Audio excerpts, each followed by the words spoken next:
most amazing dress ever, yeah? It is.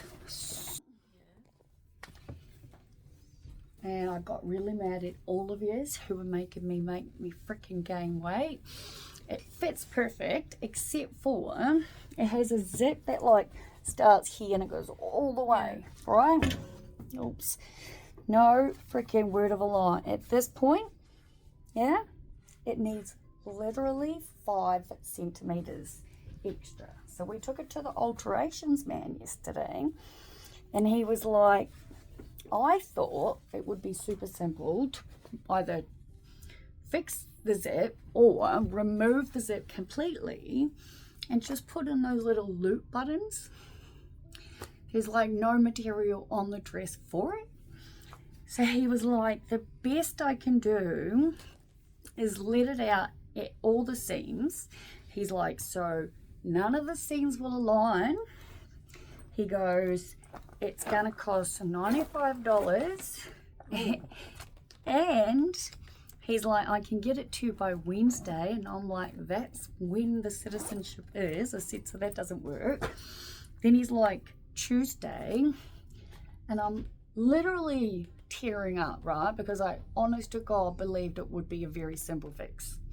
And this is a dress that my friend has given me that would have been perfect.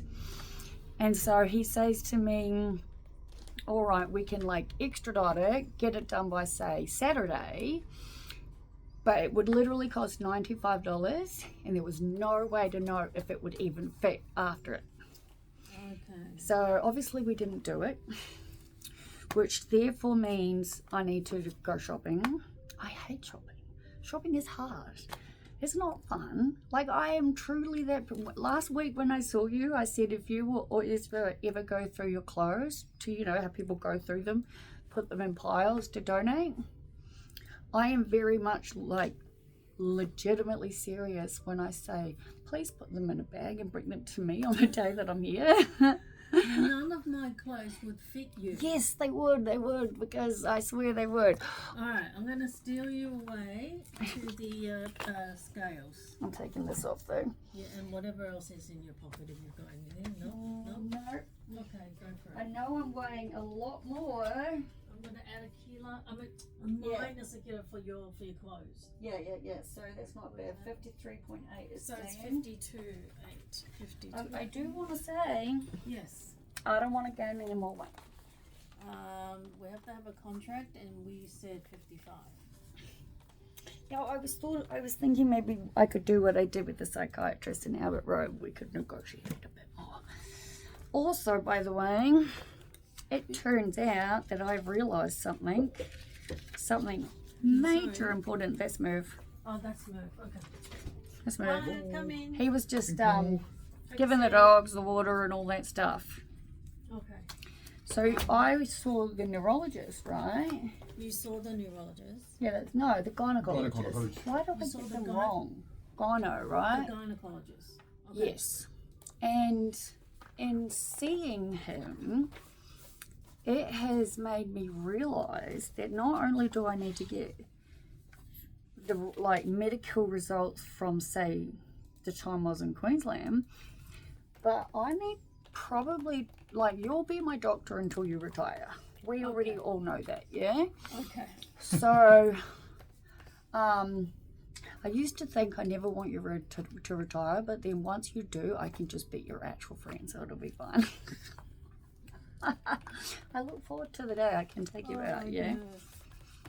I'm not great with boundaries, man. I had a professional note taker at university, right, who I was not supposed to have contact with outside of university, but I thought she was so amazing that I took her to the live show of the Rocky Horror Picture Show and out for dinner. I brought her a ticket and took her out for dinner and the whole thing to say thank you because she was so amazing. So that's me with boundaries. Mm-hmm. Okay. So, yeah. We were talking about the weight just before you came in. Yes, right. Because of the dress. Yeah. Right? Yeah. So I'm when you minus the kilo for all the clothes, 52.8.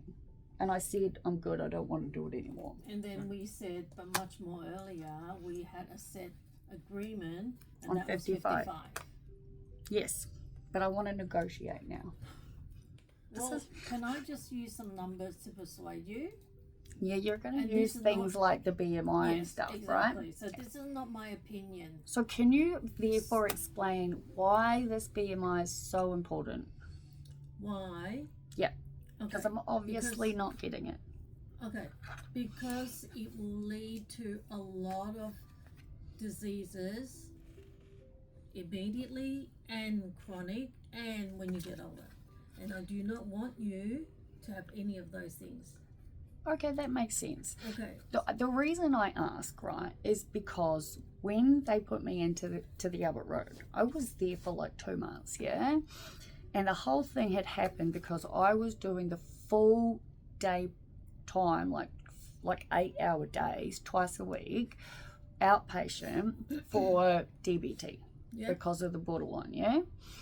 And it was one Friday afternoon where the psychiatrist and a few psychologists came down and they told me I had to wait, yeah? And everyone left and they came down and they were like, Liv, we need you to be admitted into the hospital, effective immediately. Yeah. And they literally said to me, you can do it voluntarily or we can do it for you. So it wasn't a choice. Okay. In a sense, yeah? So the reason they did this, right, is because they were convinced I had anorexia, right? Same thing as what happened when I came as senior on my birthday. I weighed the same amount, like 47 kilos, right? Okay. And so they told me I had to be admitted, right? Yeah. Obviously, I had top of the line insurance already because I was doing full daytime. Like I'd been doing it like these DBT projects. These things are like year longs. Like people like me, I was diagnosed when I was diagnosed with borderline personality disorder. I will never forget what I was told.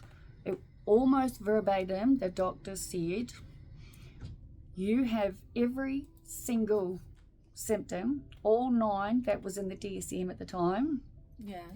And you have every single one of them to such a extreme level that you are far too unwell to even remotely be considered to go into public, sorry." He said there's too long of a wait.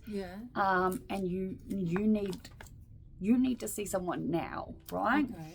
So he told me, this is the doctor at the time, that I had to go home and immediately get the best top health insurance I could get that included all psychiatric use, because I needed to effectively start therapy for DBT, dialectical behavioral therapy, immediately. Okay. So I was put onto a outpatients program where I attended the clinic, I think it was on Wednesdays and Fridays, and it was something like 8:30 until 4:30. It was like full on outpatient treatment. Yes, like therapy I never even knew existed. Yeah. I would be much better doing it this time around than I was then, because back then I'd literally just been diagnosed with it. And as I said, I had every single thing to the maximum you can get. It was very, very severely dangerous at this point. And I guess given that's why I needed the program, I didn't truly appreciate it at the time, right? Yeah. I very much do now, because obviously Nicole, my therapist, was recommended to me because she is an expert in DBT. That's her speciality, yeah? Yep. Anyway, so when we saw the gynecologist, I realised that there's a lot of information that you don't know that you definitely need to. Yeah. I also realised that I'm hopeless going to doctors and specialists because I forget so many of the symptoms and then I answer things wrong. Okay.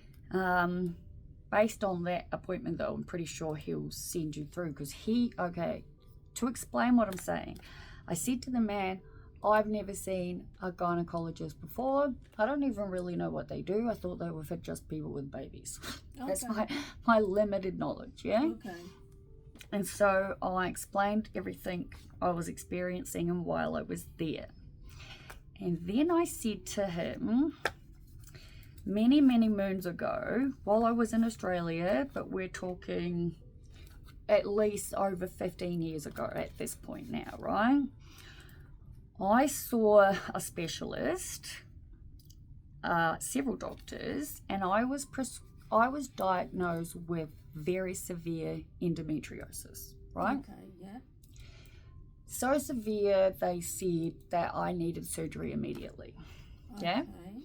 So I was given the surgery, and then I had what I can honestly say is one of the most bizarre follow-up appointments I honestly can imagine.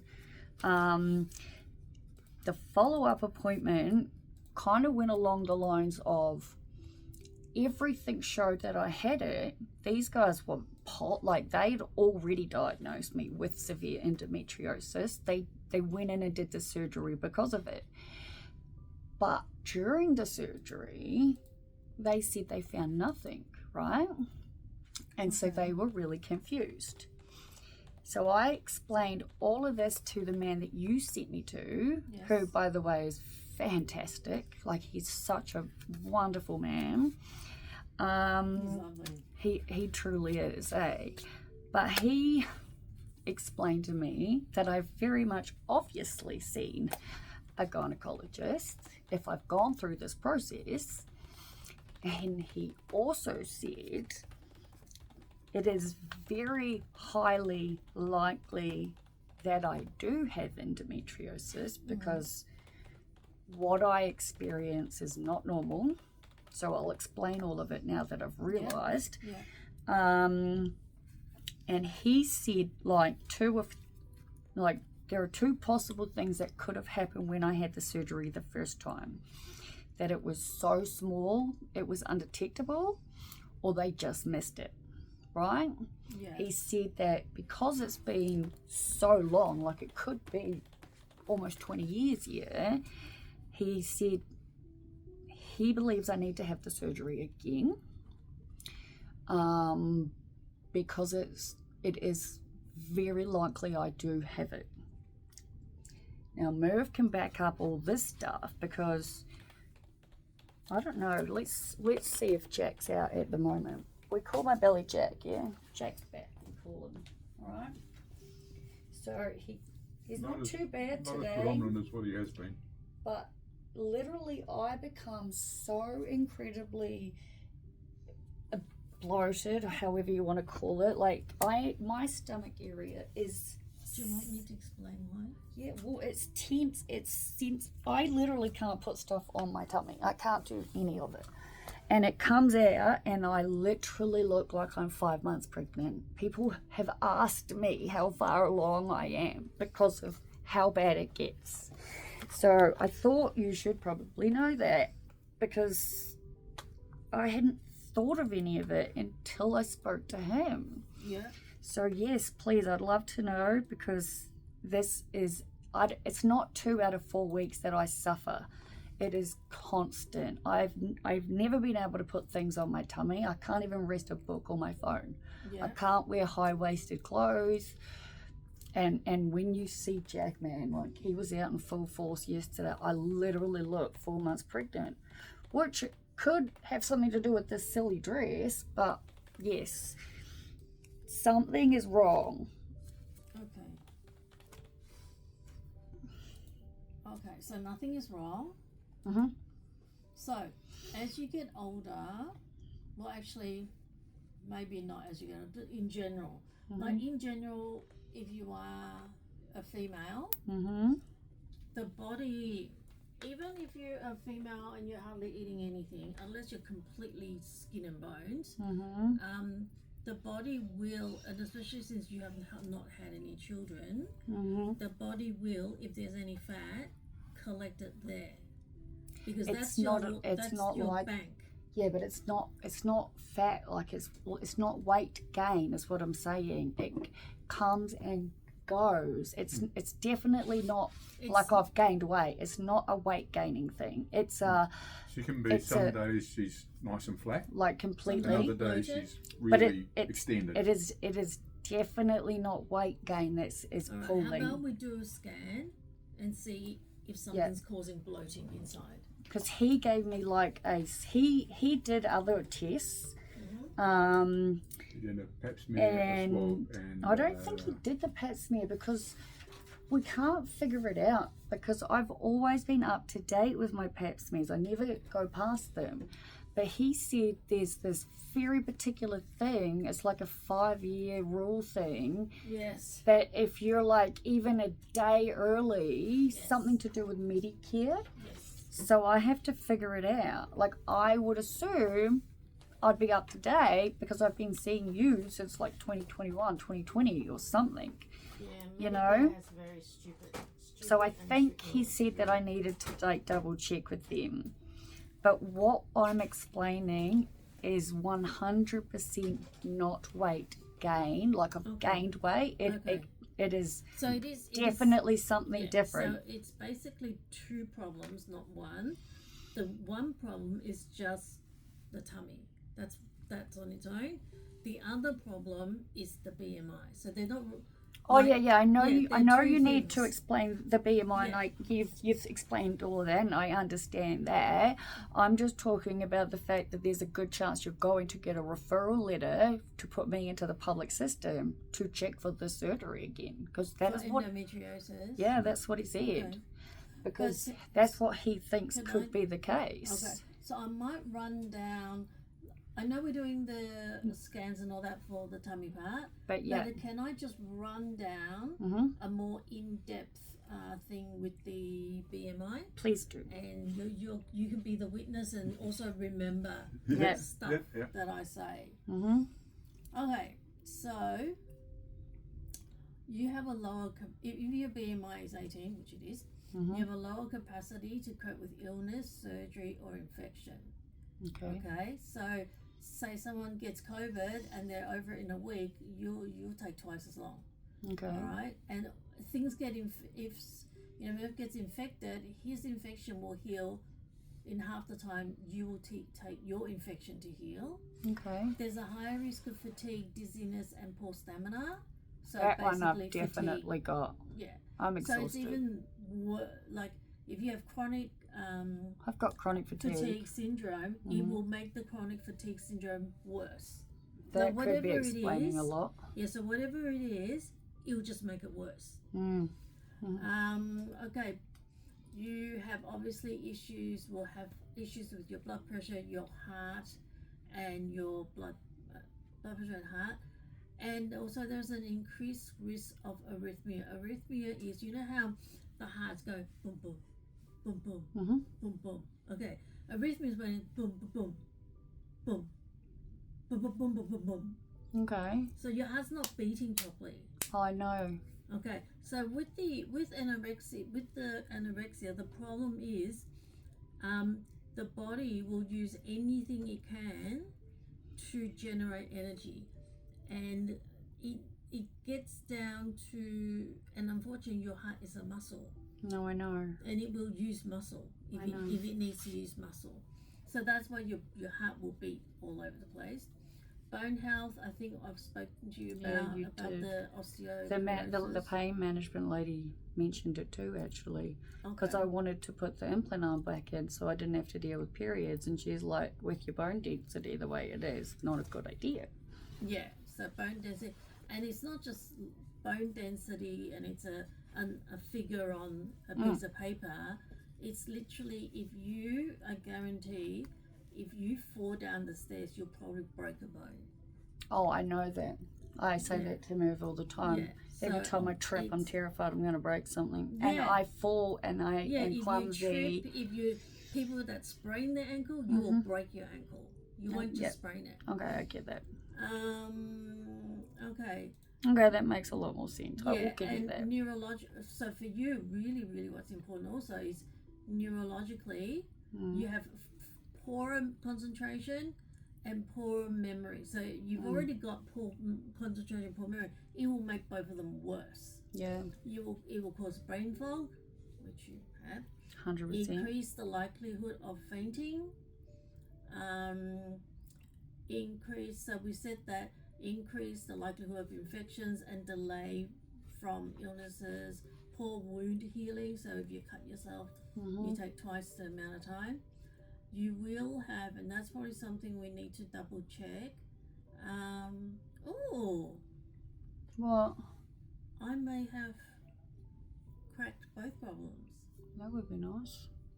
Okay, so micro deficiencies, which is iron, B12, folate, zinc, and vitamin D, which we do.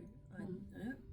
And then gastroparesis-like symptoms leading to early satiety and bloating. What does that come up as? Where does this come from? Where does information come from? Yeah. Well, we basically just looked up everything. Oh, you're talking about this is what could be caused from the BMI. Is that what you're saying? Yeah, because it can lead to early satiety is one thing, and the second thing is bloating. Early what?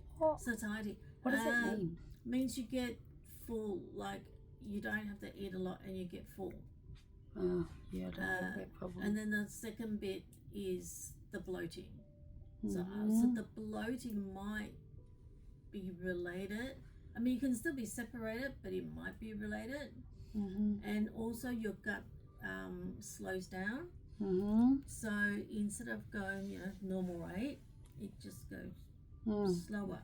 Yeah, it does. Yeah. It goes slower. And a lot of the times we don't actually understand how much bowels we have in there. And so literally, if we did an x-ray of you, most of it could be stuck with poop. If that makes sense. Because it makes your bowels go slower. Okay, I don't know how often you No. It's all over the place. It's sometimes it's like regular, other times it's back to being these golf ball things. Obviously I'm still using Movicol, not probably enough, which I should be doing. Yeah, the golf ball thing is to do with the bowels moving really slowly. Yeah, moving the contents really slowly. It's just strange how like the last couple of days, right, I was feeling, say, for my sake, normal. My normal's obviously not like others' normals. And then the next thing, I'm like literally doubled over in a fetal position, almost crying, because I've been hit with pain so bad. And and then it literally goes from like normal to looking 4 or 5 months pregnant, almost like that. And I've got heat packs and I can't move. I want to cry. You need to move the poop out. Yeah, but I just don't think it's fully related to that. But that's why we're doing the scans. Yeah, okay. So we're doing the scans as well. It's just the way it comes and goes. Yeah. I had a friend who's got severe endometriosis, right? And I've got every symptom that she's got, yeah? And she was the same about the whole surgery thing. Why am I telling you this? Because, like I was doubled over in pain with her at her place. And she was saying, like it is exactly what she's gone through. But like, you know who I'm talking about, but I just can't think of like, it's, I get what you're saying, because I've already had issues with the IBS and all of that, and I'm dealing with that, and I know I need to take Movicol, but I just don't feel like that and that are connected. Do you? Like, you live with me. It feels like it comes on it's not a constant thing. That's right. When it comes on, it's immediate, and it'll last for sometimes a couple of hours, sometimes a few days. So your abdominal pain it's well, you haven't given birth before, but it's contractions. Well, that's what I was going to say, because she said, like, she's way younger than me and wants to have kids, and I don't know how the whole thing will work. But the point is, she talked about getting her a hysterectomy, yeah? And I remember talking to you about it over, like, way before I went to Queensland, saying, I'm not dealing with all of this, yeah? Because it is so much worse than I believe it should be. And I guess having nervous system problems, everything is made worse, yeah? And I remember talking to you about it in the sense of, I know it's not a thing done usually, but would having all of my reproductive organs removed fix this? And I remember you ran tests and you did stuff, and I don't understand how the tests were explained, because I explained them the way I thought you explained them to me, but I no longer think it makes any sense, because I remember one ovary had a certain amount and the other one had more, and you were basically saying something like you're 5 times more fertile than, like, you've got so much more. And I do remember you just being like, that's the worst idea ever, and you explained things like how it would bring on menopause and all of that stuff, because you know, correct. I didn't understand any of that. Yeah, so that's correct. But like, look, I do not want any more diagnoses, but everything that is something has a name. I have realized that I have many more that you don't know about, right? And I've got to go through us. Like, I have literally a box full of my last 20 years worth of medical reports because of the NDIS, yeah? But I also have a USB card, which I've never opened, which I plan to, from the Western services, like all things combined, so it'll have everything on it. So obviously I'm going to look at it, because like, you need info.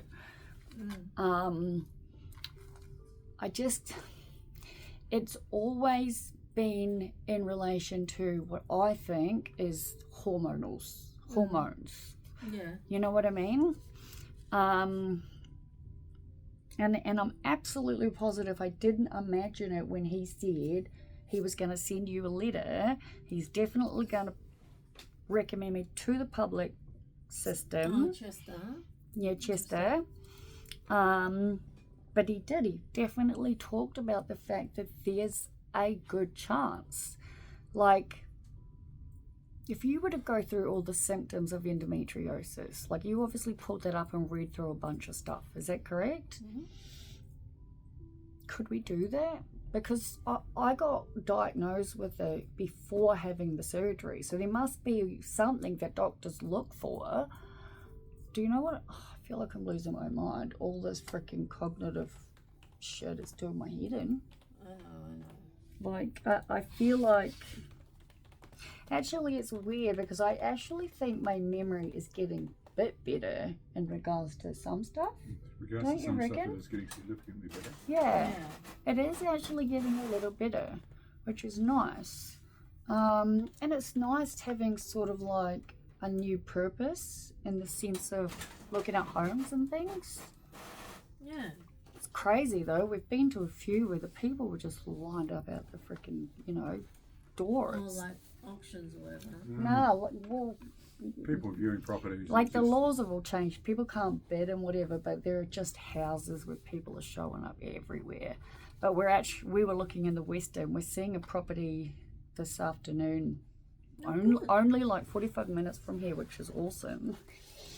Yeah. It's got the best feature in the world in it for me is that the bath is in the ensuite, not the main bathroom, because he doesn't bath and I basically live in them when I have them. Now let me just explain to you. Yeah, what these exactly are. Okay. Because I've had heaps of stuff. Ideally, I would order a pelvic ultrasound first. We just had one of those though. That's We're one. looking at the bloating. Oh, we're looking at different Bloating. stuff. Yeah, we're still looking for, is there something in there that causes bloating? Okay, now, but because of the rules of Medicare have changed, Mm-hmm. I don't know if it's still bulk billed or not. So Yeah, but I've yeah. written bulk bill, please. Mhm. That's the ultrasound. Mm-hmm.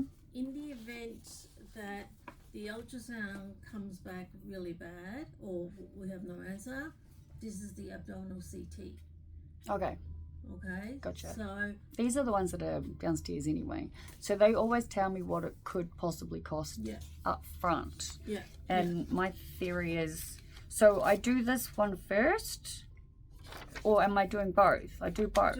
Well, what happens is when you go downstairs, you book it in. Yeah. And when you're booking, the girls will tell you which one you should do first. Gotcha. That's easy enough to do. Can do that. I'm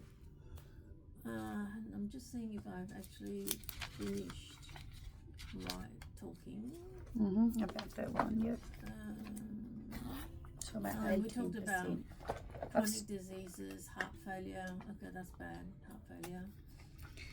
Yeah. Okay. No, there's something else I just saw that was actually. Oh. Okay, it'll cause menstrual irregularity, which is what you have. That's what's happening. Reduced fertility, which I don't think you're worried about, but yeah, that. Mm-hmm. But there is something else that makes it worse. Oh, anxiety and depression will go worse. Always fun. Yeah. So basically, how can I say it? Basically, your body is functioning on a, you know, when they say on a weekend in the hospital is a skeleton staff. Like a Very skeleton. different to Monday to Friday. Mm-hmm. Yeah. So your body is functioning on skeleton staff. Okay. So everything is just go. Okay, we'll do the very least we can because we need to, you know, Mm-hmm. save as much as possible. I guess when I said I wanted to negotiate at the start, the reason I said that, right, was when they put me into the Albert Road, like I said, they were very much, you're coming in immediately kind of thing. I was told that the minimum weight for my BMI range was 56, yeah? And I told them that was never going to happen, so just book me a permanent room, right? But can I interject? Yeah. Why is it never going to happen? Can I say I'm happy with what I weigh now? Like, I mean, I've heard what you've said, and I obviously will listen. But I did say that at the time, and obviously this conversation we're having, I had with my psychiatrist many times. Because he said all the same stuff you did, right? I can't explain it other than to say, at that point in my life, I knew it wasn't going to happen. I knew I'd be there forever if that's what they, honest to God, wanted. Mm-hmm. And so we talked a lot, yeah? Mm-hmm. And I got him to finally agree that it was okay to make the weight that I had to get to before I could leave the hospital was 52. Now, he obviously wasn't happy about the 52, but he finally accepted it, right? Now, as I've explained to everybody, I am not anorexic. Okay, I may be thin, I may be under the BMI, I may be all of those wonderful things. I am not anorexic, and seeing it listed on my diagnoses actually makes me fucking mad, yeah? Because I'm not. And it does my head, right? Because I know it was, and I asked you to remove it last week. Hang on. Because I eat more food than I honestly think. Like, there's no way that people could possibly realise how much food I eat. Yeah, but I eat more than him these days.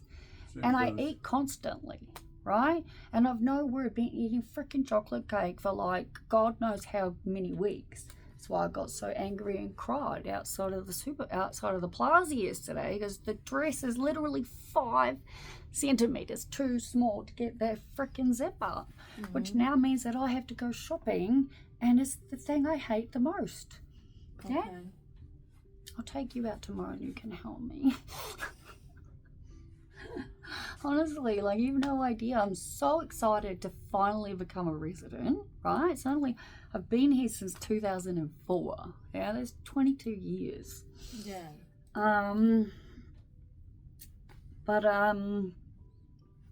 Yeah, the whole what to wear thing is doing my head in. But my point is, we agreed on 52. They thought I was doing something wrong, right? Like, they were monitoring, like, for the first month, because they have those big ass massive scales, right? Yeah. So they were weighing me every single day, obviously, and for the first, honest to God, 3 or 4 weeks, I didn't even gain 100 grams. And yet the restaurant in that particular hospital was literally run by a 5-star Michelin chef. So you can imagine the food. And I was a meat eater back then. So, like, I ate and I ate and I ate constantly. And I was not gaining weight, right? It wasn't until after I'd been there like a month that I started to gain weight. And they had put me on to, like, and by this point, so it started off, there are different levels in a psychiatric hospital, right? Yeah. You know, you're free to leave and then come back, or certain hours, and then a whole thing, right? So when I was first admitted, I was allowed to come and go as I pleased in between certain hours, right?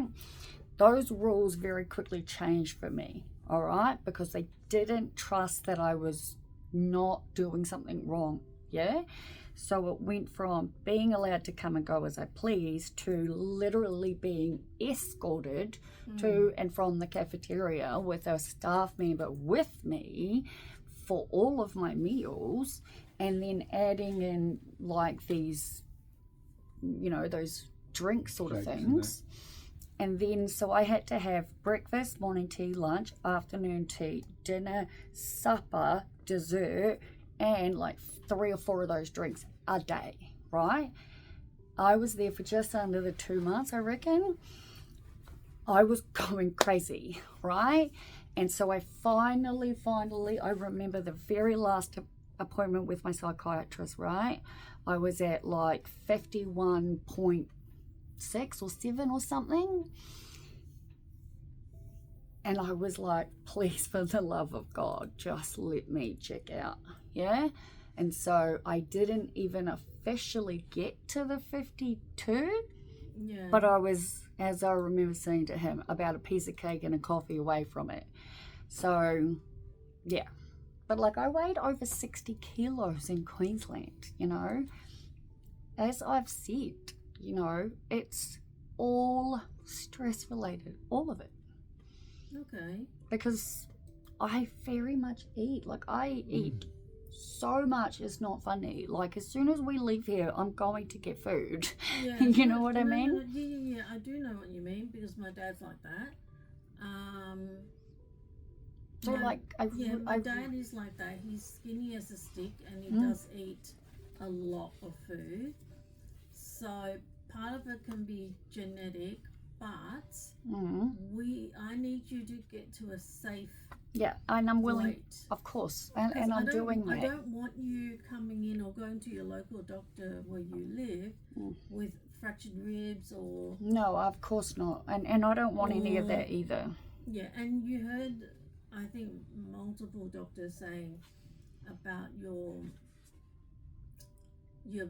bones and the hormones and all that. Exactly, all of that. So I absolutely, and once we get a home, life will go back to more, you know, be more stable. But in the meantime, like, we really, really are eating, and the more I talk about food, the more hungry I'm becoming. So go figure. Okay, it's just probably the way. Well, number one, your ADHD medication. But I've dropped it back, like you said, and it's definitely not affecting my food. No, internally, the metabolism. Oh, okay, yeah. Internally. So I'm doing the Valium like you said as well. Yeah, so Yeah. internally, Mm-hmm. it's affecting your metabolism. Gotcha. Okay, so you probably naturally have a fast metabolism anyway. Yeah, I do. I So always when- have. Yeah, so when you have stress, you add that Mm-hmm. to your fast metabolism, then you add the ADHD on top of that, Mm-hmm. then that all adds up.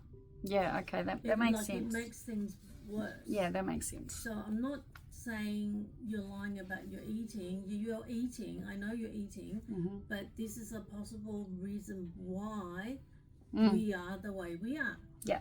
Because of your medication and so forth. Mm-hmm. The reason with the bone thing and the other doctors doing the implant on is that it can actually further reduce your bone density. Yeah, that's what they said. Yeah, so you've already have a low one, Mhm. and you go even lower, then that's Like the not only good. reason I wanted it was to get rid of my periods. I stopped being sexually active over 5 years ago. Yeah, but it's gonna be not Yeah. good. Oh for well, your body. obviously I'm not going to So get I'm it. happy. I'm happy for you to be slim, but as your doctor, it's really hard for me to say I'm happy for you to be Oh yeah, at high risk of sickness. no, I get that. I get that. Now 'Cause I'm not. I I'm understand. supposed to look Yeah. after you and not And you let do. you get sick. No, I know that is exactly right, and you've read it all out, and I fully appreciate it a lot more. I do. And once I get to a healthy weight, then I can start doing things to make me feel fit, and I think that's a different thing. So yeah. So at the moment, do we have a weight that we are negotiating on? No, we'll just I'll get to 54. I'll try that one. What we said it was like 52.3 Something. or 52 point something with the clothes off. Yeah.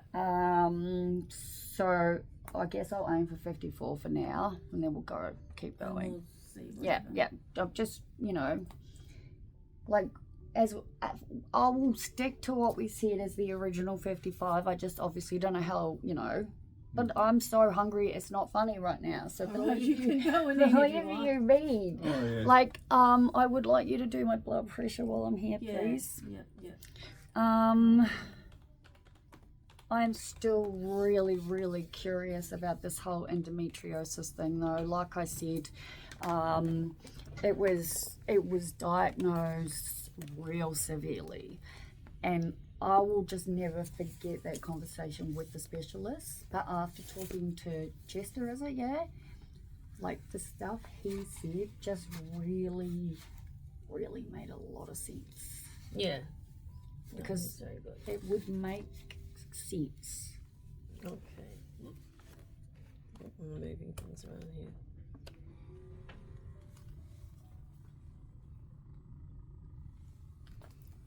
Yeah, you done 3 tests, which you said would take at least 2 weeks before results come back for, and he's going to send the results to you anyway. Yeah.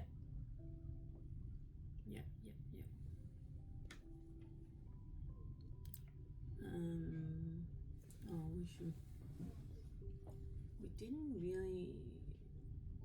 Not your fault they were running late, but we didn't. We don't actually have enough time. No, that's okay.